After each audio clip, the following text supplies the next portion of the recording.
Don't pretend otherwise, you flippin' love in-jokes. They make you happy, feel like you're part of a special club, and give you trivia to then hurl onto your friends as they crown you the wrestling king. That's all you've ever wanted, and it all started because you were up on your WWE Easter eggs. So if you want more of these, because we have done this before after all, that is what this list is for. It's time to open your brain to that other side of wrestling, where we toy with the unexpected. I'm Simon from What Culture, and this is 10 more WWE Easter eggs, references, and in-jokes you never noticed. Number 10, return to Kevin Nash's Oz. Before Kevin Nash got through the WWE door after Shawn Michaels pushed for him to become his bodyguard, he was over in WCW, ruining all our lives with Oz. Genuinely one of the worst gimmicks in history. I still don't get how or why it was a thing. Nash was used far better up north, and within a year he'd climb right up the card and become the WWE champion at the end of 1994. Only took him 8 seconds to beat current holder Bob Backlund, just in case you wanted to know how he was seen by management. They like Big Kev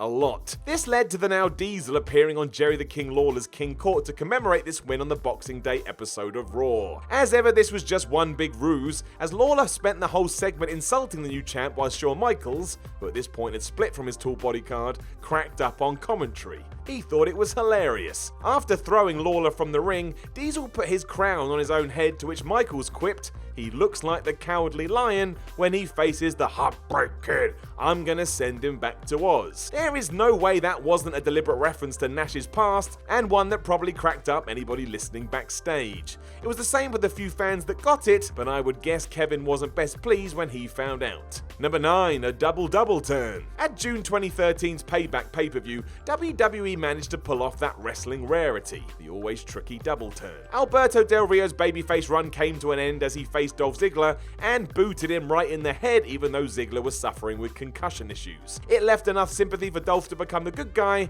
and Del Rio to stand out as a massive asshole. If you were a long-term fan with a decent attention to detail though, you may have watched this and felt like you'd seen it all before. This was because when it did go down, it happened at Rosemont's All-State Arena, which was the very same venue where Steve Austin and Bret Hart had done the same thing 16 years prior at WrestleMania 13. This one wasn't as impactful, of course, and WWE could have never mentioned this on TV because in the world of fiction, that makes no sense. You're not meant to know a double turn is a double turn when it happens. That only comes into effect when you continue to beat the crap out of kayfabe. It was a nice nod or wonderful bit of coincidence for veteran fans, and one you may enjoy a bit more now that you know. Number 8, a KERWIN selfie. KERWIN selfies might not necessarily be the most well-known amongst casual WWE followers, but his fingerprints are all over the company's product, having served as a director and producer for over 20 years. Take, for example, the 27th of June 1992 episode of WWE Superstars. After tag champs Money Inc. had finished beating some jobbers and stuffing dollar bills down their throats, the camera cut to a gentleman in the crowd loudly jeering while holding his own Canadian cash. On commentary, Vince McMahon casually identified the chap as KERWIN Selfie's brother-in-law, a completely mystifying factoid to anybody not in on the joke, especially because he just made it up. A more on-the-nose reference to the long-term employee came in 2004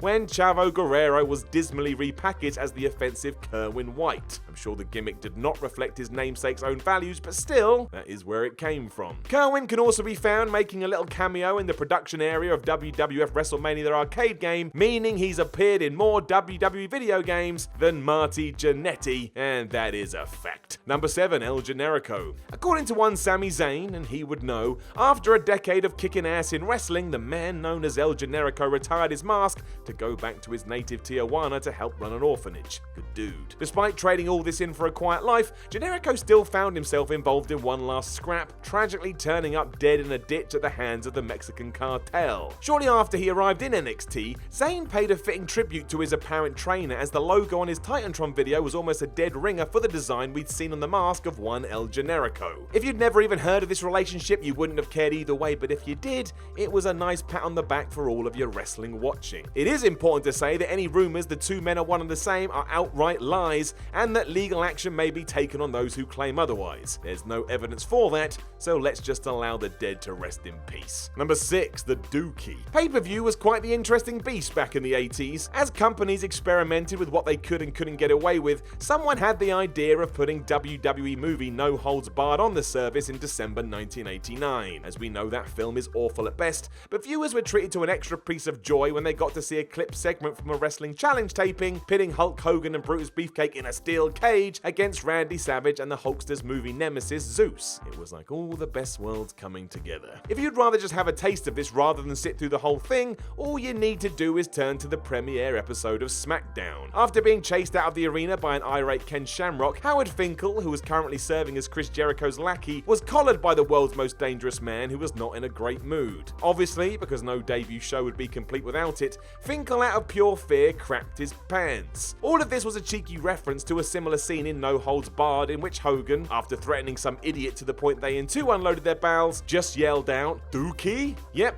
That's a thing that happened. Number 5, TRIPP Bradshaw. JBL is a controversial figure when it comes to wrestling. Aside from his transition from the APA to stockbroking world champion banker, he also had a reputation for hazing people backstage. Didn't leave him with many supporters, at least not from the fans' perspective. This must have been true to some degree with those in the back as well, as this little nugget came to light in 2017. Wanting to protect his broadcast colleague Jerry Lawler, who had just been beaten up by Dolph Ziggler, JBL fell on his ass en route and, well, it was quite funny. For some reason, it always is when someone topples to the floor, but there was an extra joke in here because of how much carnage Bradshaw had caused other people. It did leave an impression, however, as a week later a brand new face turned up on 205 Live, and his name was TRIPP Bradshaw. There was no two ways about it, this was a direct reference to everything that had happened 7 days before, and WWE was having a laugh at JBL's expense. Number 4, Hollywood Gold. When Steve Austin was pitched as the ringmaster in WWE, the fact he wore a gold chain around his neck made sense. It was an expensive gift from manager Ted DiBiase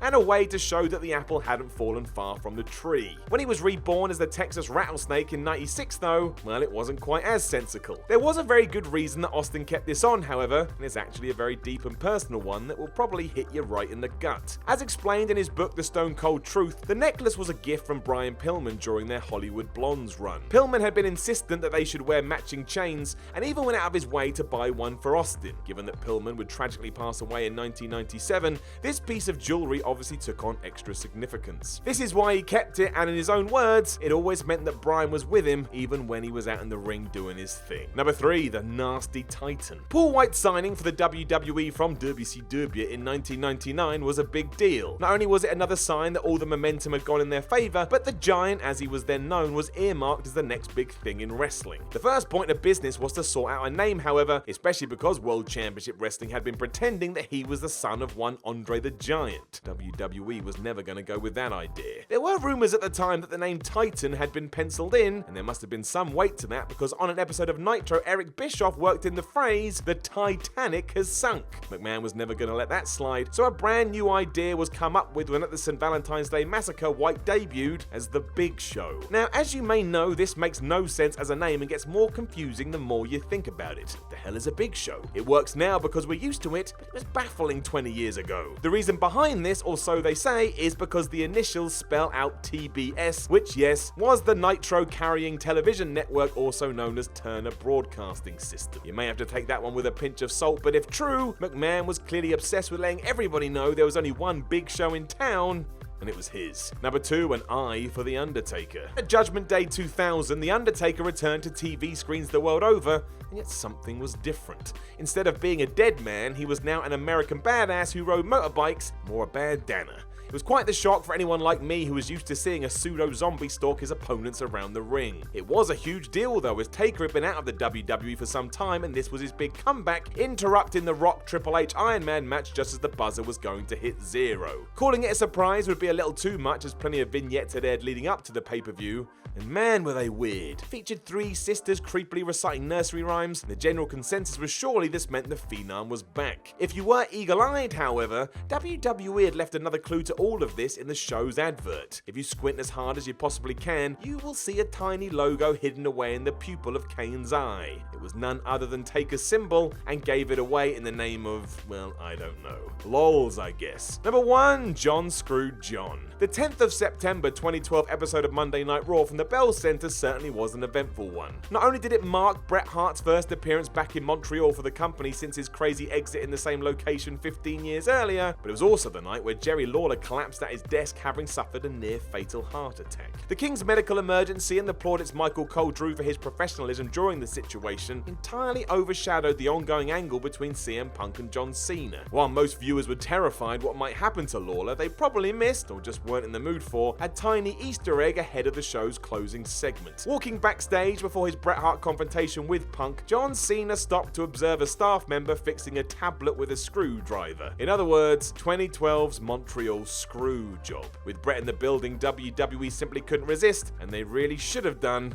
It is like working with children. Know of any more Easter eggs, references, or in-jokes that nobody notices? Let us know in the comments below, and don't forget to like, share, and subscribe. Then head over to whatculture.com and read yourself some articles, and follow What Culture on Twitter at WhatCultureWWE. My name is Simon from What Culture, and thank you very much for listening.